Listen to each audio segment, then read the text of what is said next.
মুসলিম ঐতিহ্যের অন্যতম প্রতীক কায়রোর ঐতিহাসিক আজহার মসজিদ।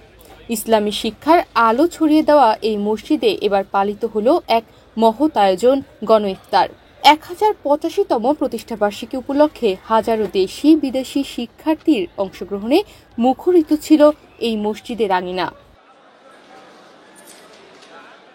ইফতার আয়োজনে ছিল ঐতিহ্যবাহী মিশরীয় খাবার, খেজুর, রুটি, বিভিন্ন ফল ও সুস্বাদু খাবারের সমাহার। কিন্তু শুধু খাবারই নয়, এখানে ছড়িয়েছিল সহানুভূতি, ভালোবাসা আর একতার অনন্য চিত্র।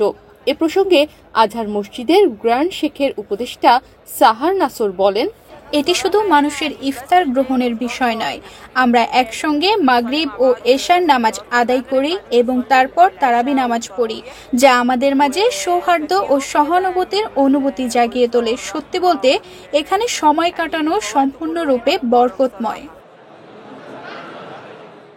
1085 বছর ধরে ইসলামের জ্ঞান চর্চার কেন্দ্র হিসেবে পরিচিত আজহার মসজিদ এই দীর্ঘ পথ চলার সাক্ষী হতে প্রতি বছরই আয়োজন করা হয় বিশেষ ইফতার মাহফিল। এবছরও তার ব্যতিক্রম হয়নি। সারি সারি শিক্ষার্থী বসেছেন একসঙ্গে। কেউ এসেছে মিশর থেকে, কেউ এসেছে দূর দেশ থেকে, কিন্তু সবারই উদ্দেশ্য এক, ভ্রাতৃত্বের বন্ধন দৃঢ় করা।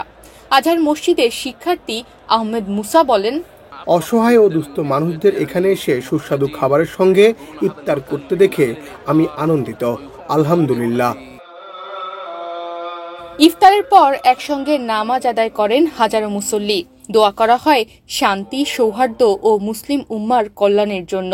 এই আয়োজন শুধু একসঙ্গে ইফতার করা নয়, বরং এটি সহানুভূতি ও সংহতির এক প্রতীক। আজহার মসজিদের শিক্ষার্থী হুসাইন আবদা জানান, বিভিন্ন জাতীয়তার মানুষ আজহার মসজিদে আসে রমজান সহ বিভিন্ন অনুষ্ঠানে অংশ নিতে। একা ইফতার করলে এক ধরনের খালি অনুভূতি তৈরি হয়, কিন্তু সম্মিলিত ইফতারে আনন্দের অনুভূতি পাওয়া যায়।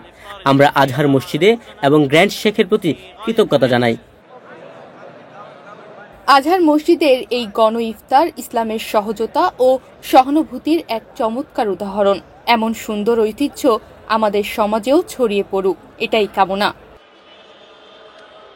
তনিমা রহমান, বাংলাদেশ প্রতিদিন।